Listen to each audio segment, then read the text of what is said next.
Hi, ako nga pala si Kabil at ito ang aking kwento. Balita ko guys, marami na raw tamad ngayon na maraming mga pangarap.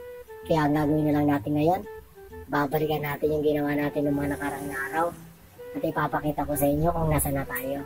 Kasi masipag tayo pero inubos na ng mga tamad yung pangarap. Kanal pa lang yan.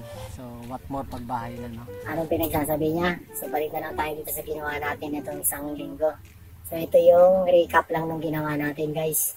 Ito yung mga pader na ginawa natin. Pinapakita ko lang ulit para maantabayanan nyo kung ano yung mga nagawa natin ngayong linggo na to.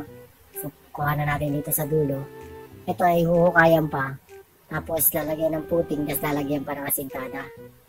So, yan yung nakarang linggo na kuha natin. Yan yung Sabado. So mapapansin nyo guys, yung asintada natin hindi dumiretso hanggang dulo. Kasi may 2 meters pa yata na mahigit kulang yung may-ari sa kabila. Kasi nung nagpagawa sila ng pader guys, hindi yata napasukat, so hindi nasaktuan. So ayan guys, papakita ko ngayon dito yung tinatawag na kiskis pahid.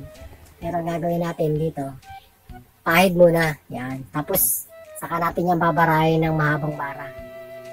Tapos saka natin kikiskisin ng rodela habang nilalagyan natin ng tubig. So yan yung bara natin guys, nasa 2.50 meters yata yan. So babarahin natin itong technique pag gusto nyo na kiskis pahid na medyo diretso naman kahit papano. Kasi pag yung iba kiskis pahid nga pero hindi na tinatansiyan pero hindi pa binabara. So kahit papano guys, para gumanda yung trabaho, barahin natin para tuwid naman. Yan. Papakita ko ganito. Yan. Pag nabara guys, di ba, tuwid na tuwid, walang mga baluktot. So, kahit hindi tinansiyan yan, maganda tignan kasi binara. Yan, dalawa lang kami. Ang kagandahan guys, kahit dalawa kayo, yan. Kung marunong ka magpatakbo ng tao, alam mong imando yung utusan mo, malaki yung magagawa nyo. Like dito, naghahalo siya. After niya maghalo, maistakan niya ako ng halo, hinuhukay niya naman itong lupa. Babawasan kasi yung lupa.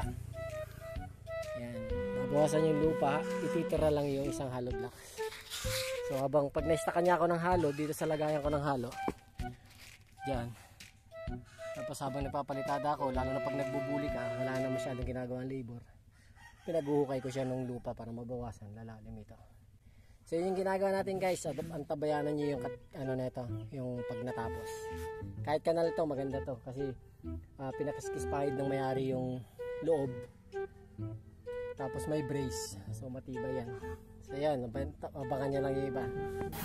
So yan guys, tapos na natin yung isang side ngayon. Bali isang araw yan mula dulo hanggang dito sa dulo. Tapos may napalitadahan pa tayong konti. So nakikita nyo yung bakal na yan. Yan yung tukod niya, nabubuhusan natin in the last day.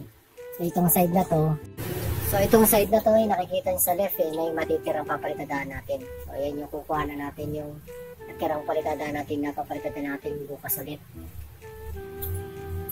So ayan. Tapos napahukay na rin natin lahat ng lupa dyan guys. Nagtambak na dito sa gilid. Kasi ito naman yung kuha guys na napalitadahan na natin back to back. Saka yung likod. At makikita nyo na lang yung tira sa gitna na bakal.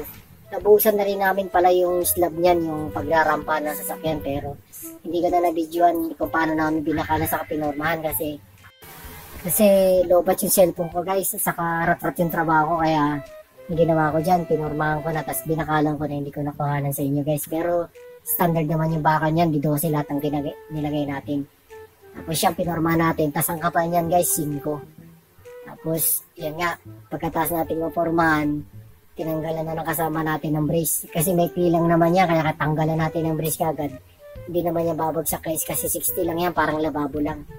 Tapos sobrang kapal yan, hindi yan basta-basta babagsak kagad. So ito naman yung ginawa natin the last day na talaga guys. Yung brace na lang ng tuhod niya. Yung 3, binuhusan natin yan. Halos hindi na nga inabot ng yan. Isang buong araw, half day lang yan. Yan, hanggang dulo yan guys. Tapos pagdating sa dulo, kung makikita nyo yung left side na rampahan, hindi pa yung pinabuhusan kasi may puno pa. So tigil muna yung trabaho natin yan guys. Tapos kinahaponan, sobrang lakas ng ulan. Pero hindi na natin nakuhanan yung lakas ng ulan. Nakuhanan ko na lang ay yung agos ng tubig na dumadaan na lang dito sa kanal guys. O yan, tignan nyo. Maagos na pati mga tayo ng kambing. Baka tayo ng kambing yan. So salamat sa panonood guys. Share and like sa may gusto guys. Salamat.